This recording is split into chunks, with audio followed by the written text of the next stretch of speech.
ہمارے آئی کے educational vlog YouTube channel کو سبسکرائب کریں، لائک کریں، شیئر کریں اور بیل کے بٹن کو دبانا نہ بھولیں۔ شکریہ۔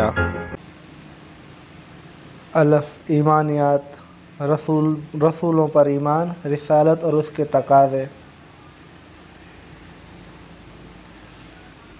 رسالت کی معنی مفہوم۔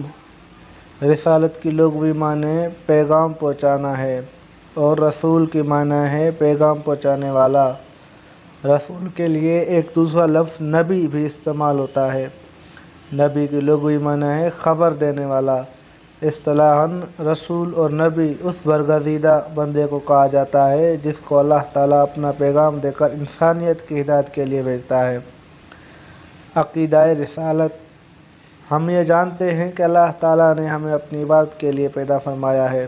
اللہ تعالیٰ کی عبادت کس طرح کی جائے اور زندگی گزارنے کا صحیح راستہ کون سا ہے، یہ ایسے سوالات ہیں جن کو ہم اپنی مرضی اور اپنے ذہن سے طے نہیں کر سکتے۔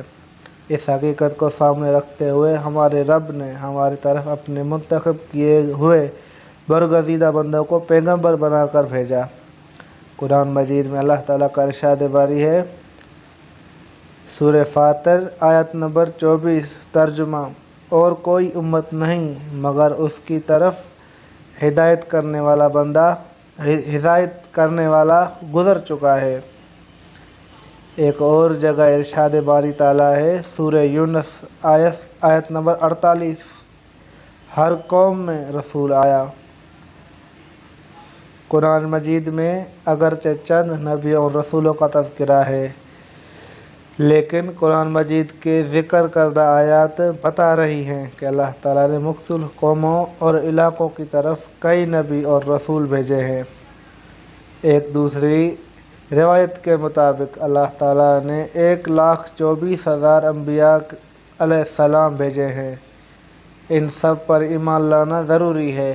اسلام میں ہمیں یہ عقیدہ دیا گیا ہے کہ ان پیغمبروں میں سے کسی ایک کو نہ ماننا دراصل سب کو نہ ماننا ہے، کیونکہ وہ سب اللہ تعالیٰ کی طرف سے بھیجے گئے ہیں۔ سب سے پہلے حضرت آدم علیہ السلام کو اور سب سے آخر میں حضرت محمد مصطفیٰ صلی اللہ علیہ وآلہ وسلم کو نبی بنا کر بھیجا گیا، اور آپ صلی اللہ علیہ وآلہ وسلم پر رسالت اور نبوت کا سلسلہ ہمیشہ کے لیے ختم کیا گیا، اس لیے کہ آپ صلی اللہ علیہ وسلم کو قیامت تک ساری دنیا کے لیے بھیجا گیا ہے۔ اسلامی تعلیمات میں اس کو عقیدہ ختم نبوت کہتے ہیں۔ اس عقیدے پر ایمان لانا ہر مسلمان کے لیے انتہائی ضروری ہے۔ اس عقیدے کو مانے بغیر کوئی مسلمان نہیں ہو سکتا۔ پیغمبروں کو بھیجے جانے میں حکمت۔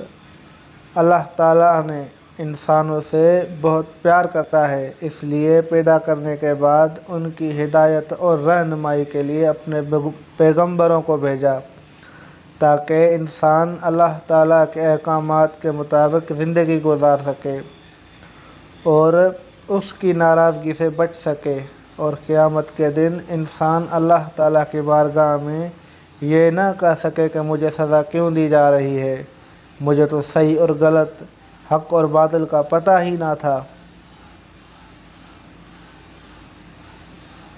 رسالت کے تقاضے۔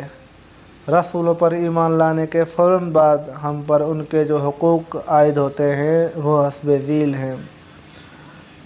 نمبر 1، محبت رسول صلی اللہ علیہ وآلہ وسلم۔ اللہ تعالیٰ کے کسی بھی پیغمبر پر ایمان لانے کا سب سے بڑا تقاضا یہ ہے کہ دنیا میں سب سے زیادہ محبت اسی سے کی جائے، کیونکہ وہی ذات ہے جس نے انسان کو زندگی کا عمل شعور بخشا اور حقیقی کامیابی راستہ دکھایا۔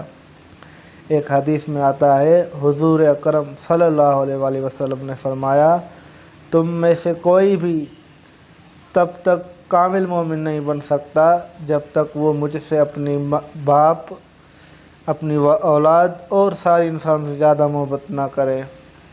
رسول اللہ صلی اللہ علیہ وآلہ وسلم سے سچی محبت ہوگی تو ان کی نقش قدم پر چلنا آسان ہوگا، ورنہ مشکل ہوگا۔ نمبر 2، تعظیم و توقیر۔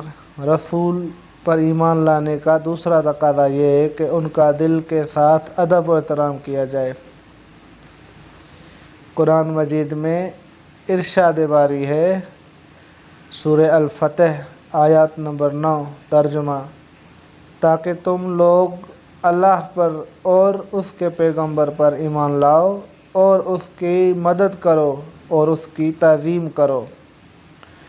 سورہ حجرات کی روشنی میں یہ بات ثابت ہوتی ہے کہ رسول اللہ صلی اللہ علیہ وآلہ وسلم کی گستاخی سے انسان کے نیک اعمال غارق ہو جاتے ہیں اور وہ دائرہ اسلام سے خارج ہو جاتا ہے اور اللہ تعالیٰ ناراض ہو جاتے ہیں۔ کسی بھی پیغمبر کی شان میں نازیبا الفاظ بولنا، لکھنا، ان کی کوئی تصویر بنانا ان کے ادب و احترام کے منافی ہے۔ نمبر 3، مدد و نصرت۔ رسول پر ایمان لانے کا تیسرا اہم تقاضا یہ ہے کہ ان کے کام میں ان کا مکمل طور پر ساتھ دیا جائے اور دین کی اشاعت و تبلیغ اور اعلیٰ کلمۃ اللہ کے لیے رسول کے پیغام پر عمل و پیرا ہونا چاہیے، جیسا کہ صحابہ کرام رضوان اللہ تعالی علیہم اجمعین نے کیا۔ آج کل ہمارے اوپر یہ ذمہ داری عائد ہوتی ہے کہ ہم ان کے پیغام کو دنیا میں عام کریں اور ان کے لیے اخلاص نیت کے ساتھ اپنا وقت اور مال خرچ کریں۔ اطاعت و اتباع۔ رسول پر ایمان لانے کا چوتھا اہم تقاضا یہ ہے کہ انسان کو نمونہ عمل بنائے۔ اللہ تعالیٰ کا ارشاد ہے، سورہ نساء آیت نمبر 24، اور ہم نے جو پیغمبر بھیجا ہے اس کے لیے بھیجا ہے کہ اللہ کے فرمان کے مطابق اس کا حکم مانا جائے۔ رسول دین کے معاملات میں جو تعلیم دیں اس پر دل و جان سے عمل کیا جائے۔ عقیدہ، عبادت، حلال و حرام، جائز و ناجائز، پاک و ناپاک، معیشت و سیاست، عدالت و انصاف، مطلب کہ ہر شعبہ زندگی میں ان کے دیے ہوئے اصولوں پر عمل کرنے کو رسول کی اطاعت کہا جاتا ہے۔ اللہ تعالیٰ کے بعد رسول اللہ صلی اللہ علیہ وسلم کی اطاعت سب پر مقدم ہے۔ ہمیں اس سے یہ پیغام ملتا ہے کہ عقیدہ رسالت ہمارے ذہنوں پر راسخ ہو جائے اور ہم عملی طور پر عقیدہ رسالت کے تقاضوں کو پورا کر سکیں۔ سبق کا خلاصہ۔ اللہ تعالیٰ کو انسانوں سے محبت ہے۔ اس نے انسانوں کو پیدا کر کے چھوڑ نہیں دیا بلکہ ان کی رہنمائی کے لیے انبیاء کرام علیہم السلام کو بھیجا تاکہ وہ اس کی رضا حاصل کر سکیں اور اس کے احکام کے مطابق زندگی گزار سکیں۔ اللہ تعالیٰ نے ہر قوم اور ہر علاقے کی طرف نبی اور رسول بھیجے۔ حضور اکرم صلی اللہ علیہ وآلہ وسلم سب سے آخر میں سارے عالم کے لیے بھیجے گئے ہیں اور نبی اکرم صلی اللہ علیہ وآلہ وسلم پر نبوت اور رسالت کا سلسلہ ختم کر دیا گیا ہے۔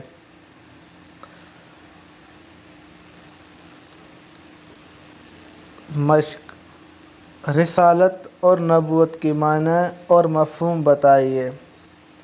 نمبر 2، عقیدہ ختم نبوت کیا ہے، اس کی اہمیت بیان کریں۔ رسول کی گستاخی کا کیا مطلب ہے؟ رسالت کے تقاضے کیا ہیں؟